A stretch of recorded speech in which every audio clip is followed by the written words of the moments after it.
This is David Prosper, host of the Leadership Revolution. Thanks for listening to the following broadcast from Public House Media.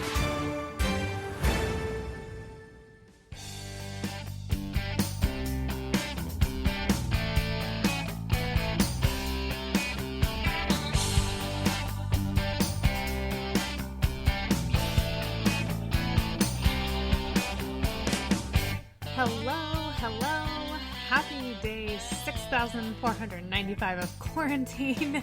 At least that's what it feels like at this point, right? Welcome and thank you for joining the Confessions of a Military Spouse podcast during this crazy pandemic. I am your host, Jenna. I'm a military spouse of 10 years, a mom, and a registered and certified dental assistant. Again, I just want to say thank you for being here with me today, and if you find that anything in today's episode resonates with you, or if you know someone else who might be interested in hearing this episode, please share it. As always, I appreciate any and all feedback, so if you would like to leave some feedback, please feel free to email me at confessionsofamilspouse@gmail.com, or find me on Facebook at Confessions of a Military Spouse, Instagram at Confessions of a Mil Spouse, or at publichousemedia.org. So first and foremost, I just want you guys to know that while I'm recording this episode, it is storming. So if you hear any of the rain or the thunder, I do apologize in advance. I have been waiting for the right time to record this episode all day long, and it just has not happened, but that's life, right? So today I'm going to be talking about the quote-unquote Dependa Stigma. If you're not a military spouse, or maybe a newer military spouse, or even if you are a veteran spouse that maybe has been living under a rock and are not sure what a Dependa is, listen up because I am about to tell you.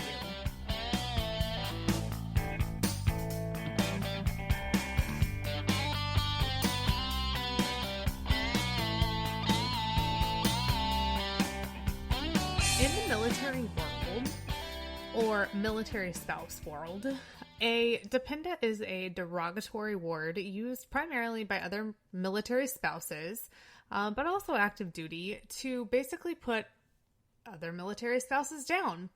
Military spouses, and honestly children for that matter, are considered dependents in the military world because we are dependent on our spouse for health insurance, to get on the base, in the sense that, they sponsor us to get on the base. We're able to get on base without them, but we have to have our ID, which is sponsored by them, which makes us a dependent. Sometimes it's finances, yada, yada, yada.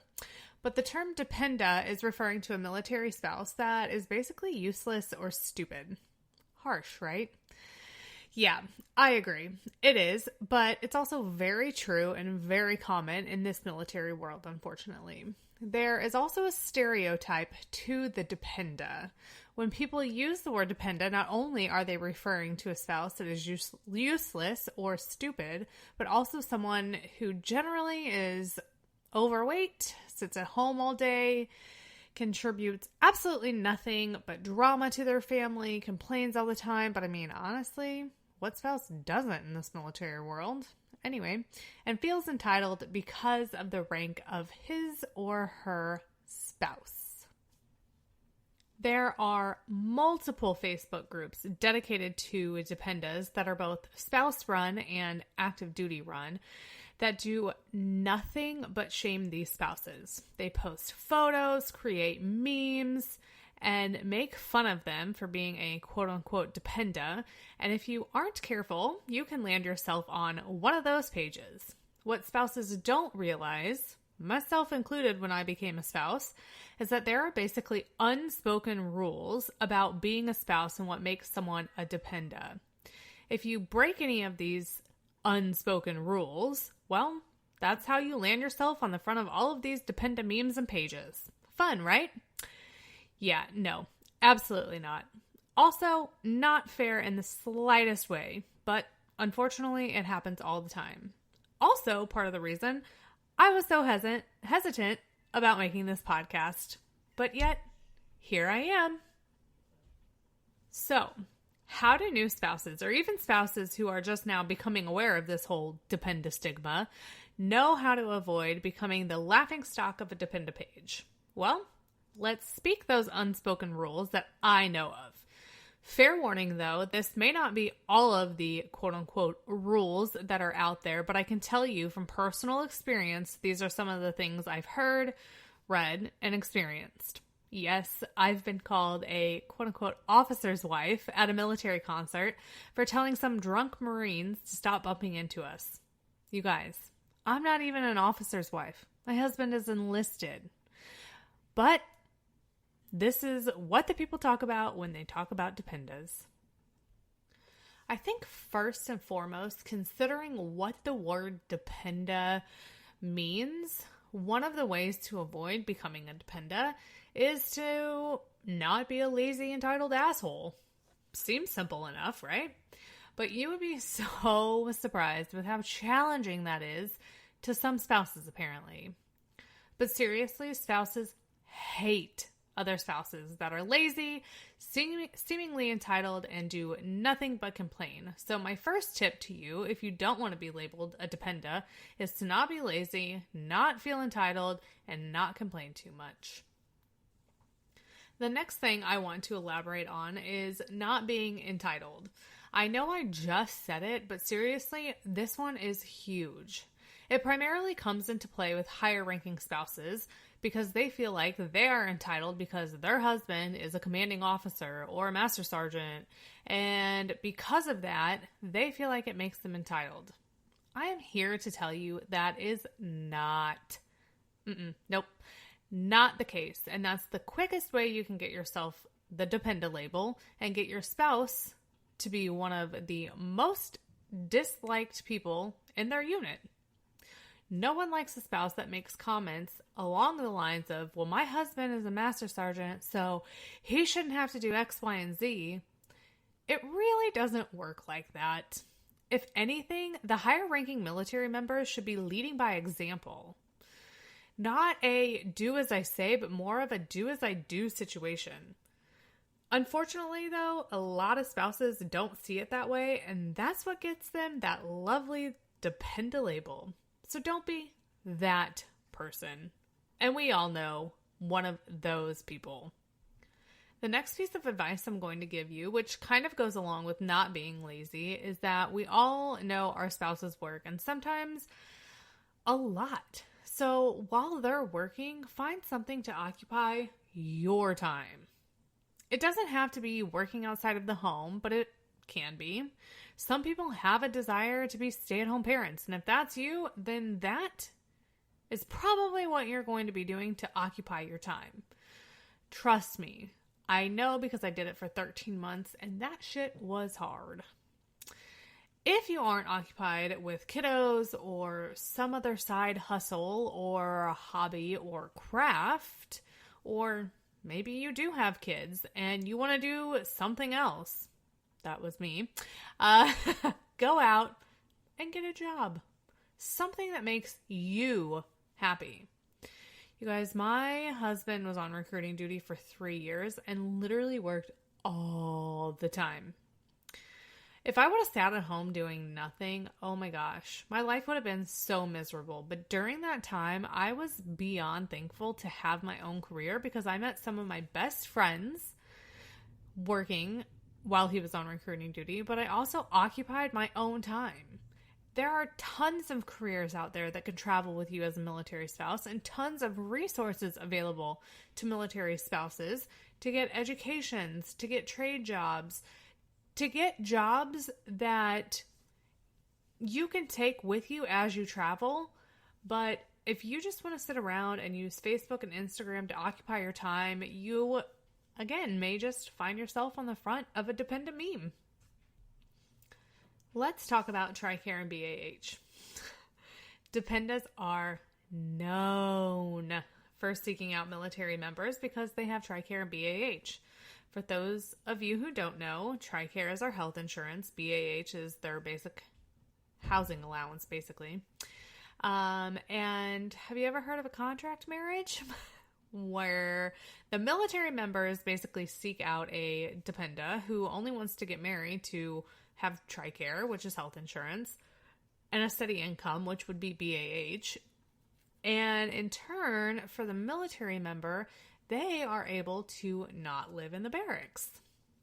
No? You haven't heard of that before? Well, now you have, because it actually happens.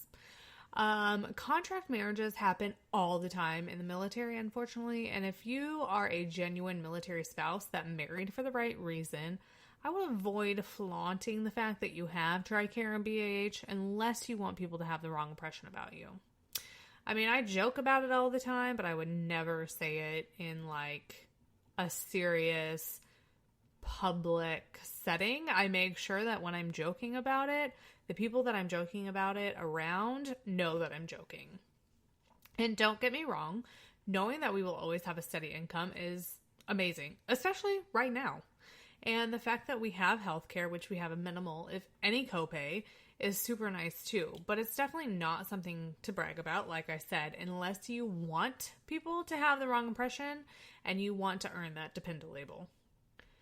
And speaking of bragging, just don't. No one likes someone who brags about anything. And we all know those people who brag about everything and always have to one-up everyone. Don't be one of those spouses. It's not fun and it's not cute. And no one likes someone like that. Period. Who cares if your husband is an E8 and your friend's husband is an E5? Does that really matter to you? Nope. And maybe your husband has an easy MOS that gets promoted quickly, whereas your friend's husband's MOS doesn't promote quickly at all. Who knows? But I can almost guarantee they're putting in the same amount of work, and it doesn't matter whose rank is what, especially to spouses. Now, I do think it's okay to show love for your spouse for all their hard work and efforts and shout them out for, a promotion and things like that, but that's as far as it really needs to go. I've been a military spouse for 10 years, and I can guarantee there are spouses who have been spouses far less time than I that know way more about this military life than I do. We as spouses are always learning and should be learning from one another, no matter the length of time we've been a spouse or the rank of our spouses. Okay. And for the love of everything, don't start drama. We have all been in middle school and know those girls that started drama just to start drama. And sometimes being a military spouse is just like being in middle school again. It's annoying. We have the keyboard warriors that sit behind their screen and start drama just to start drama because they have nothing better to do with their time. And they clearly need to go listen to the part in this podcast a few minutes ago that I talked about and find something to do to occupy their time other than to start drama. But seriously, just don't start it. If you have nothing nice to say, don't say anything at all. Just keep scrolling. I know sometimes it's easier said than done. I really do. But seriously, especially as a new spouse, we're just trying to navigate life, and we don't need the keyboard warriors starting drama just to start it and just because spouses are new and they think they can get away with it. It's just uncalled for. And another thing I want to share with you to avoid being called a dependa is something I wish I would have known when I was a new spouse, and that's like wearing your spouse's uniform, the American flag, etc. I see photos all the time, which are super cute, you guys, where the girl is like holding up the American flag or she's got it like wrapped around her, or maternity photos where they're wearing their spouse's uniform. Me.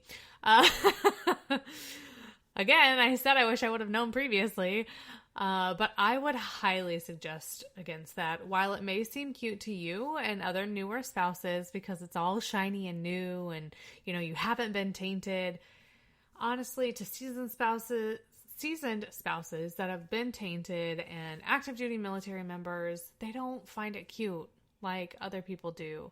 They get pretty annoyed with it, and that's almost a guaranteed way to land yourself on a dependa page.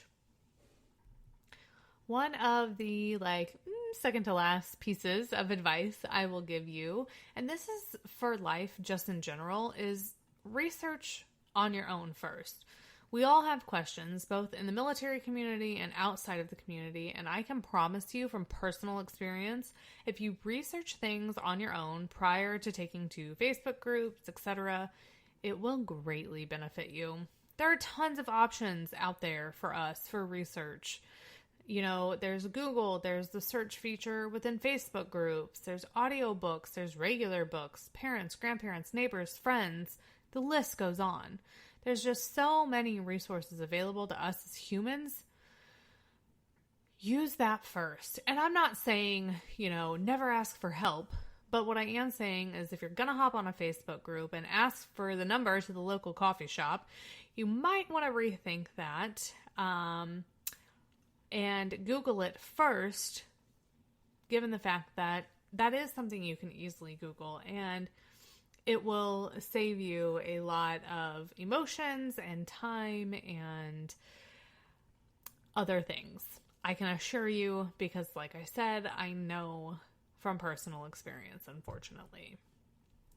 And lastly, my best pieces of advice, at least I think, is one, to befriend a quote-unquote seasoned spouse.